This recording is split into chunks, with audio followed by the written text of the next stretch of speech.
आचार्य चाणक्य ने बड़ी कमाल की बात कही है कि क्या होती है पराजय। पराजय सफलता के आने वाले रास्ते में एक अनुभव मात्र होती है।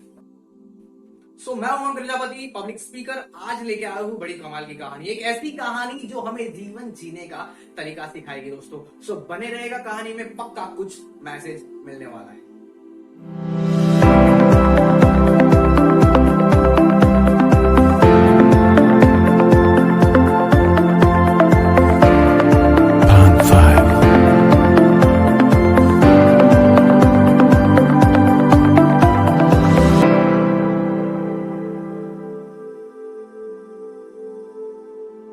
कहानी में कुछ ऐसा है कि एक परिवार है जिसमें 3 लोग रहते हैं, एक लड़का और उसके मम्मी पापा रहते हैं दोस्तों। और अचानक कहानी में कुछ मोड़ ऐसा आता है कि वो लड़के के पापा की एक्सीडेंट में डेथ हो जाती है और उसकी वजह से कुछ समय के बाद इकोनॉमिकली क्राइसिस आ जाते हैं, पैसों की सख्त जरूरत पड़ जाती है। घर में पैसे नहीं होते हैं तो लड़की की मम्मी ने बोला कि बेटा ले, तेरे पापा की एक अंगूठी है जिसमें हीरा लगा हुआ है ऊपर, ये अंगूठी को बेच के हमारे मतलब परिवार में एक अंकल है, उनको ये बेच के आ और ये अंगूठी की बजाय कुछ रुपए लेके आ जिससे हमारे परिवार का खर्चा चल सके। ऐसे लड़का वो अंगूठी लेके जाता है उनके चाचा के पास और चाचा बोलते हैं बेटा आओ बैठो, क्या हुआ, कुछ प्रॉब्लम हो गई? तो लड़के ने कहा कि हाँ चाचा जी, ये एक अंगूठी है, ये आप ले लो और हमें उसकी जगह पे कुछ पैसे दे दो, हमें पैसों की अभी बहुत ज्यादा जरूरत है। तो वो अंकल ने कहा जी लाओ मुझे वो अंगूठी दिखाओ। तो चाचा ने क्या किया, वो अंगूठी ली और ऐसे वो अंगूठी को फिर देखा, जांचा परखा और देखने के बाद थोड़ी देर बाद ऐसा बोला कि देखो बेटा, मैं तुम्हें अभी रुपए तो दे देता हूँ पर ये अंगूठी के उतने ज्यादा रुपए अभी आएंगे नहीं, क्योंकि अभी मार्केट डाउन चल रहा है। सो दैट आप कुछ टाइम बाद बेचोगे तो आपको फायदा होगा। और बात रही पैसों की, तो अगर तुम्हें पैसों की जरूरत है तो एक काम करो, मेरी शॉप के ऊपर एक बंदे की जरूरत है, मेरा जो प्रोडक्शन हाउस में उसमें भी ज्यादा अभी मतलब कामकाज चल रहा है, तो एक बंदे की जरूरत है मुझे। तो तुम एक काम करो, तुम इधर नौकरी पे आ जाओ, मैं तुम्हें रुपए दे दूंगा, तुम्हें जितने चाहिए उतने, ठीक है?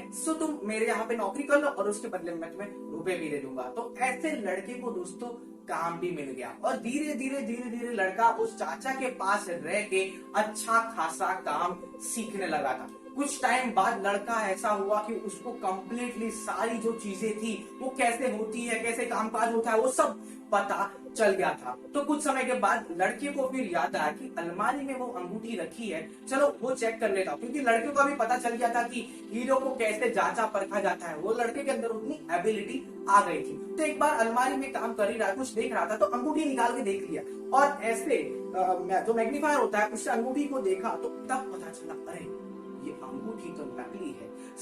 कुछ टाइम के बाद लड़के को पता चला कि मेरे अंकल ने तो कहा था कि ये तो असली है। तो अंकल के पास गया और बोला कि अंकल जी आपने ऐसा क्यों किया, आपने मेरे को तो उस टाइम बोला था कि मार्केट डाउन चल रहा है, बल्कि ये अंगूठी ही नकली है।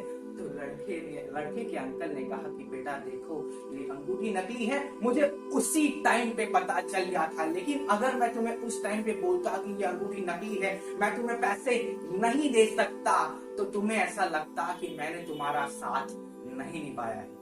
इसीलिए मैंने तुम्हें उस दिन अपने यहाँ पे नौकरी रख लिया था। अगर मैं बोलता कि अंगूठी नकली है तो तुम्हें मुझ पे विश्वास नहीं होता। दोस्तों at the end of the story हमें इतना ही पता चलता है कि लाइफ में अगर किसी की हेल्प करनी है तो उसको इंडिपेंडेंट बनाओ। अगर किसी को डिपेंडेंट बना दोगे तो वो इंसान अपाहिज हो जाएगा। और हमारा धर्म है कि हमें किसी को अपाहिज नहीं बनाना है, हमें किसी की मदद ऐसे नहीं करनी है कि वो बंदा मदद लेने के बाद वो मदद के बोझे की दलदल में गिर जाए। उसकी बजाय हमें हेल्प ऐसे करनी है कि बंदा अपनी लाइफ में इंडिपेंडेंट बने और अपने पैरों पे खड़ा हो सके। जय हिंद, जय Bharat. Thank you so much दोस्तों। एंड ऐसे ही वीडियोस देखने के लिए, ऐसे ही स्टोरीज सुनने के लिए मेरे चैनल को सब्सक्राइब कर सकते हो और अच्छा लगे तो लाइक भी कर सकते हो।